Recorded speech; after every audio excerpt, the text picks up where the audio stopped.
सुबह सुबह मीना जी अपना स्नान वगैरह करके अपने कमरे में माला फेर रही थी। उनके मुंह पर तो जय सिया राम चल रहा था, पर मन कहीं और था। उनके कमरे का दरवाजा खुला हुआ था, इसलिए बार बार अपनी बहू संजना को रसोई में आते जाते देख रही थी।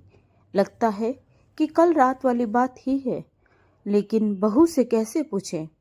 वह जब भी कुछ पूछती है संजना बुरा मान जाती है। वह बहुत जल्दी पलटकर जवाब देती है, पर आज मामला कुछ और ही लग रहा था।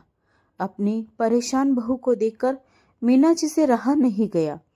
जब बिल्कुल बर्दाश्त नहीं हुआ तो उन्होंने अपनी माला को एक तरफ रख दिया, जैसे तैसे अपने शॉल को ठीक किया और लाठी का सहारा लेते हुए संजना के पास जा पहुंची। अभी रसोई के दरवाजे पर पहुंची ही थी कि मीना जी को देखकर संजना ने कहा, बस अम्मा जी, आपकी चाय तैयार हो गई है, अभी लेकर आती हूँ।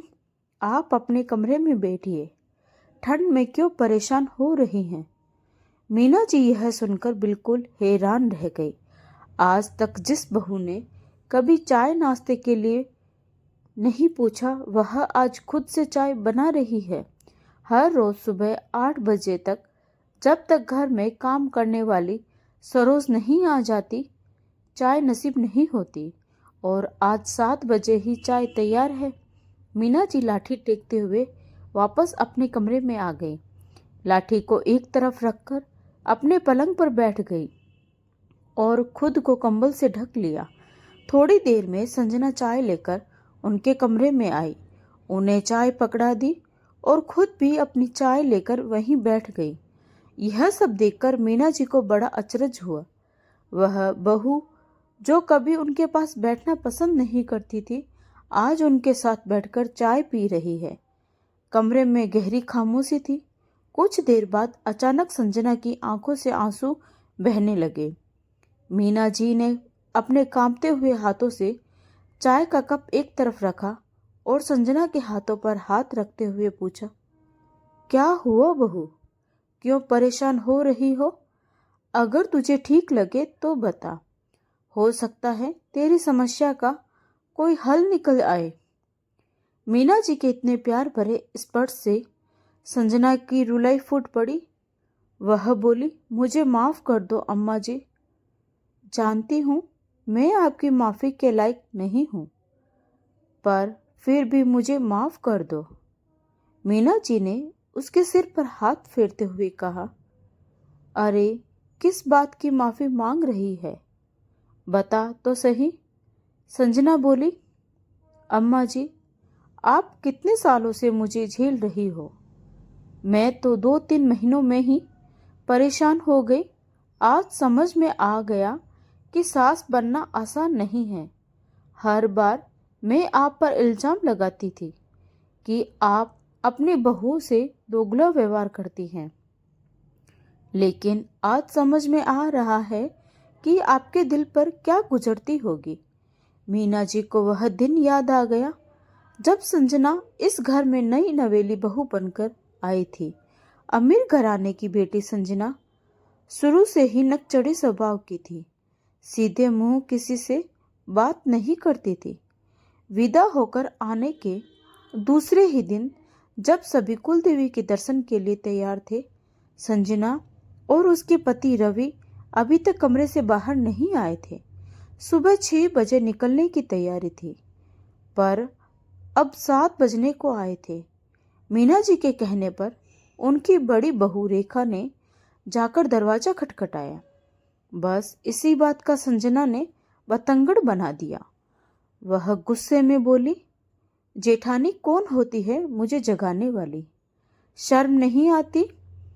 थोड़ी देर से चल देंगे तो क्या हो जाएगा। उसके इस व्यवहार ने सबको हैरान कर दिया। एक नई बहू से इस तरह की उम्मीद किसी को नहीं थी। धीरे धीरे संजना का व्यवहार सबके सामने आ गया। खासकर अपनी जेठानी रेखा से उसकी बिल्कुल नहीं बनती थी। उसे हर समय लगता था कि मीना जी बड़ी बहू का पक्ष लेती है। अगर मीना जी किसी काम में रेखा की मदद करती तो संजना कहती, आप बड़ी बहू से ज़्यादा प्यार करती हैं, मेरे साथ भेदभाव करती हैं। समझाते समझाते मीना जी थक चुकी थी। उन्होंने आखिरकार दोनों बहुओं की रसोई अलग कर दी। आज जब संजना ने अपनी परेशानी बताई तो मीना जी ने उसे ढाढ़स बंधाया। उन्होंने कहा, देख बहू, रोने से कुछ नहीं होगा। सास बनना आसान नहीं होता। लोग तुम्हें हमेशा गलत समझेंगे, पर रिश्तों को बचाने के लिए कभी कभी अलगाव ही बेहतर होता है। तू भी वही कर जो मैंने किया। संजना ने यह बात मान ली और अपने बेटों व बहुओं को बुलाकर घर के कामकाज अलग कर दिए। बड़े बेटे ने मीना जी के साथ रहना पसंद किया, जबकि छोटा बेटा अपने हिस्से के घर में शिफ्ट हो गया। सास बहू का रिश्ता जटिल होता है, लेकिन जब हालात हाथ से निकलने लगे तो सही निर्णय लेने में भी भलाई है। रिश्तों को संभालने के लिए संवाद और सहनशीलता जरूरी है। रिश्ते निभाने के लिए प्यार और सहनशीलता जरूरी है, लेकिन जब बात सम्मान और शांति की हो तो सही फैसले लेने से ही सुकून मिलता है। तो दोस्तों, आपको यह कहानी कैसी लगी कमेंट करके ज़रूर बताएं, और अगर कहानी अच्छी लगी हो तो प्लीज़ लाइक, शेयर और सब्सक्राइब ज़रूर करें। तो मिलते हैं एक नई कहानी के साथ। धन्यवाद।